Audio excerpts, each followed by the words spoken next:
Hello, welcome back to USC YouTube channel. If you are new, welcome. If you have not, welcome back.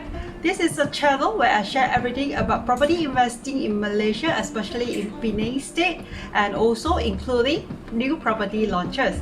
So if you'd like to learn more about property investing in Malaysia, remember to subscribe to my channel, turn on the notification bell. I upload my new videos on every weekly basis. Okay, so today I would like to share about what are the 5 important tips you must know before you want to invest into a walk-up apartment or flat in Malaysia. Today, if you are a beginner when it comes to property investing, usually you are faced with limited experience and also limited capital to begin with.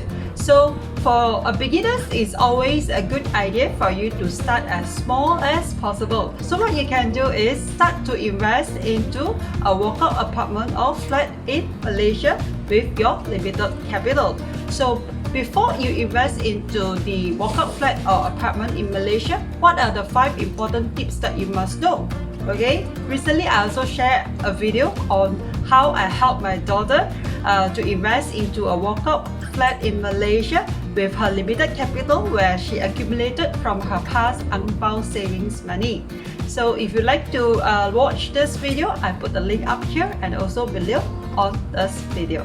So if you're planning to invest into a walk-up flat or apartment in Malaysia, what are the things that you must bear in mind and look out for before you even start to invest into one? Top tips number 1. When you want to invest into a walk-up flat or apartment, remember to avoid buying into a high-density building. High-density means any walk-up flat or apartment which is above 5-story. Because when high-density, it also means higher supply, and with higher supply usually means weaker or a very competitive rental market when you want to rent out your unit.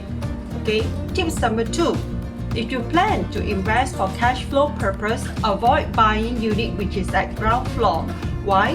Because the rental for ground floor unit compared with the higher unit above differs by just very little, probably in the range of $50 to $100. But the price that you pay for it is way higher compared to a higher unit. So in other words, the rental yield for ground floor unit is very low compared to a higher floor unit in a walk-up apartment or flat. And usually for a walk-up apartment or flat, there is often the problem of cleanliness, littering, and lack of privacy, which you need to put up if you are staying on the ground floor unit. Tips number 3. Best buys are units which are located at level 1 up to all the way level 3. Why? As the name suggests, walk-up flat means there is no lift. So residents or tenants who stay there would need to carry up their groceries, their furniture, and even their children up the flight of stairs. So imagine if your unit is located at high floor, which is like level 4 and above, tenants would usually shun them because it will also pose a problem if they are staying with their aging parents. It can be very tough, if not impossible, for these old folks to navigate a high flight of stairs. Tips number 4. What about the highest floor unit? In fact, this kind of highest floor unit are generally less cooling compared to the unit below. But the plus point is, in the event if there is a ceiling leakage in such unit, you need not face the problem of having to get the consent and cooperation from the owner of the unit above because you have none.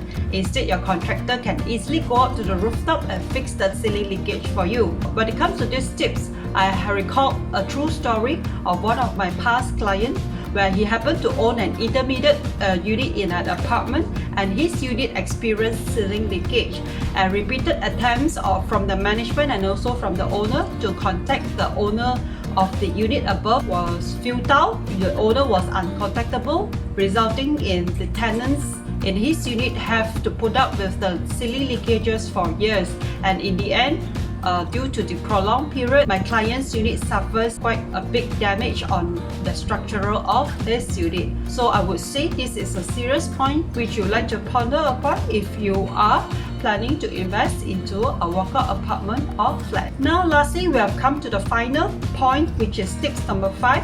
Avoid units that are located near to the staircase landings or rubbish chute.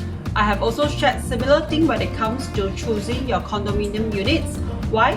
Because the sound of people going up and down the stairs and also visiting the rubbish chute can be quite disturbing if you have to put up with it in the long run, and also the lack of privacy and also the aroma, the smell from the rubbish chute are all good reason for us to give this unit a miss.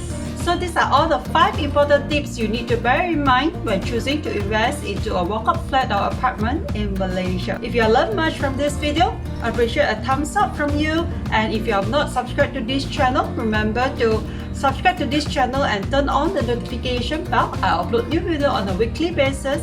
Meantime, happy investing and see you soon. Bye.